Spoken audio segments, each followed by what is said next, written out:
अशा व्यक्तीबद्दल आज बोलणार आहोत किंवा त्याला अशा व्यक्तीला आपण आमंत्रित केलं आहे ज्याने एका वर्षाच्या आत म्हणजे परफेक्ट नियोजन करून परफेक्ट कार्यक्रम केला.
बारावी अर्णव हायस्कूल वैराग या ठिकाणी ॲडमिशन घेतलं होतं.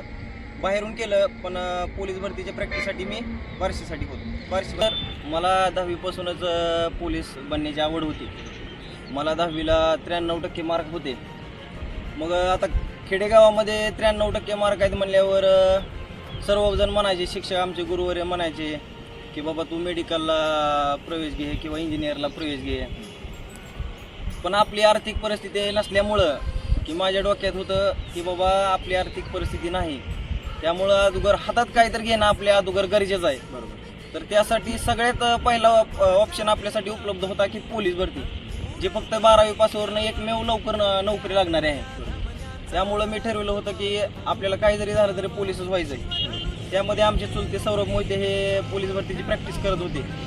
त्यांच्याबरोबर मी जात होतो किंवा आमचा रोज संबंध यायचा गावामध्ये रानामध्ये असताना, कारण शेजारीच आमची रानं आहेत. मग त्यांची मी बघता मला त्याची आवड लागली, छंद लागला.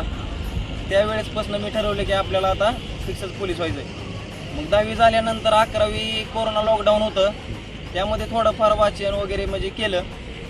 पण 12वीच्या सुरुवातीनंतर बार्शीला गेलो मी, बार्शीला श्री करिअर अकॅडमीला गेलो मी.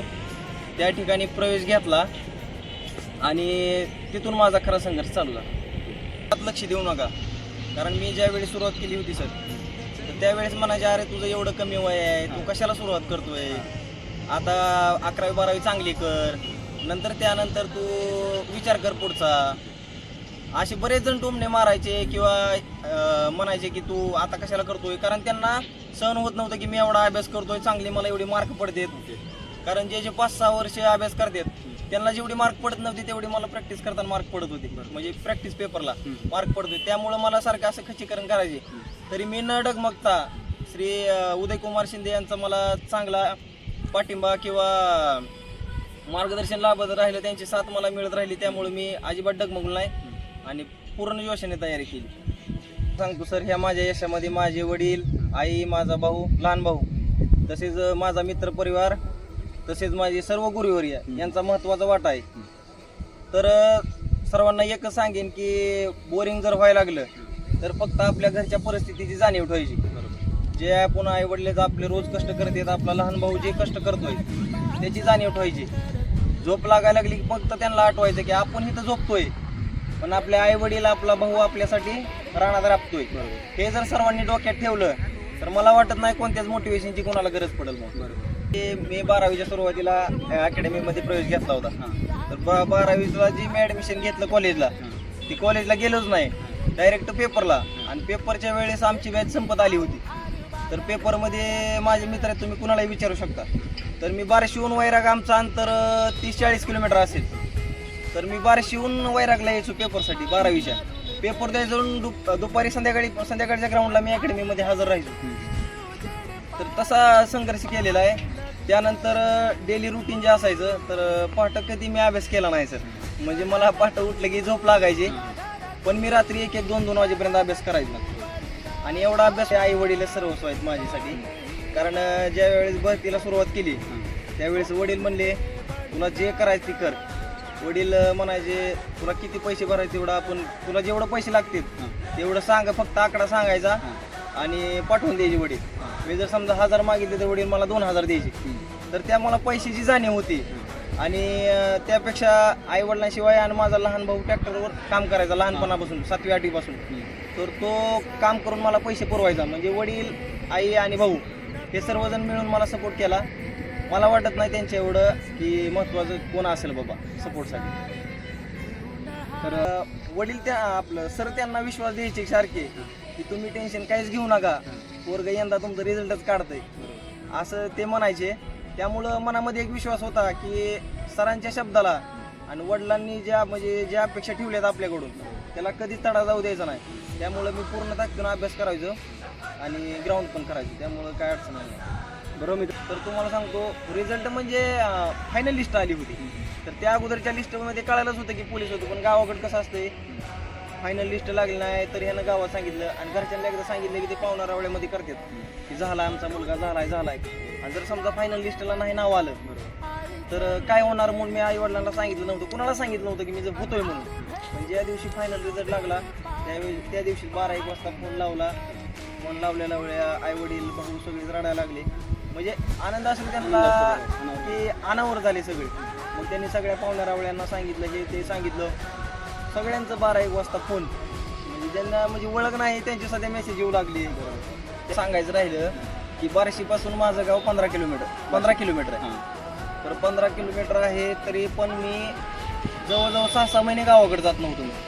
6-6 महिने गावाकडे जात नव्हतो. कारण वाटायचं गावाकडे गेले की पुन्हा मन बदलेल, काय करेल किंवा अभ्यास होत नाही, टाईम माझा वाया जाईल. त्यामुळं मी गावाकडे सध्या जात नव्हतो. माझे आजोबा वारले होते तरी मी दुपारी आलो आणि संध्याकाळी लगेच वापस गेलो अभ्यासामुळे. कारण परीक्षा जवळ आली होती. आणि विशेष म्हणजे भरतीच्या अगोदरचे जे 2 दिवाळे आहेत 2 दिवाळ्या मी घरी सध्या गेलो नाही. वडील सगळे दिवाळीचं खायला जास्त आहे ते मला अकॅडमीमध्ये घेऊन आले होते. आणि ग्राउंडला यायचं म्हणलं तर ग्राउंडसाठी माझा मित्र एक रणजित खांडेकर म्हणून आहेत जे 2019 भरतीमध्ये लागलेले आहेत. त्यांच्या रूमवरती मी येऊन ग्राउंडसाठी पण राहिलो, लेखीसाठी राहिलो आणि मेडिकलसाठी पण त्यांच्या रूमवर राहिलो. गोष्ट म्हणजे मुलींच्या एक नादात अजिबात पडू नका. कारण हे वयच असतं की बाबा भरती व्हायचं वय आणि भरकडायचं वय हे एकच असतं. त्यामुळं पुरींच्या नादी लागू नका. तुम्ही एकदा भरती व्हा तो त्यानंतर तुमच्या सगळे मागं पळत येतील. पुन्हा एकदा तेच सांगावं वाटतं मित्रांनो, तुम्ही त्यांच्यासारखं जर परफेक्ट नियोजन केलं तर नक्कीच तुम्ही यश संपादन करू शकता. आपल्या DJ फिटनेस झोन या यूट्यूब चॅनल तुम्ही प्रथमच व्हिजिट केली असेल तर सबस्क्राईब करा. हा व्हिडिओ आवडल्यास लाईक करा आणि आपल्या मित्रांसोबत शेअर करा, जेणेकरून त्यांनासुद्धा आपले सुदर्शन मोहिते यांच्या संघर्षमय प्रवासाचा, त्यांच्या नियोजनाचा फायदा त्यांना होईल. आणि आपल्या स्वप्नांसाठी धडपडणाऱ्या पाखरांना, पंख छाटलेल्या पाखरांना काहीतरी छोटंसं मोलाचं मार्गदर्शन लाभेल. कारण ऑल अबाउट ॲटमॉस्फिअर, वातावरणाचा परिणाम होतो असं बोलतात. जसं त्यांना वातावरणाचा परिणाम झाला त्यांना तशी माणसं भेटत गेली आणि जिथं लोक सुरुवात करतात तिथं त्यांना त्याच क्षणाला यश भेटून गेलं. तर धन्यवाद सुदर्शन, तू आलास माझ्याकडे माझ्या विनंतीला मान देऊ. आणि नक्कीच तू जो स्वप्न बघितलेलं आहेस तुझं स्वप्न पूर्ण होऊ दे आणि नक्कीच तू पूर्ण करशील. कारण तुझ्यामध्ये ती जिद्द आहे, तुझ्यामध्ये ती चिकाटी आहे आणि अशी माणसं कधीच मागे फिरत नाही. तू तुझ्या स्वप्नांना बळ येऊ दे, तुझं स्वप्न बघितलेस ते स्वप्नात उतरू दे, एवढंच तुला सदिच्छा देतो. आणि नक्कीच तू जेव्हा PSI होशील, तू जेव्हा तुझं स्वप्न साकार करशील ना, तेव्हा मी नक्कीच तुला आमंत्रण करेन, बोलवेल आणि तेव्हा आपल्याला पुन्हा एकदा आपण भेटू ह्याच स्टेजवर. ओके, धन्यवाद. मी आमचे मित्र दिनेश गगे यांचा खूप खूप आभार आहे ज्यांनी मला हे प्लॅटफॉर्म उपलब्ध करून दिलं. जय हिंद.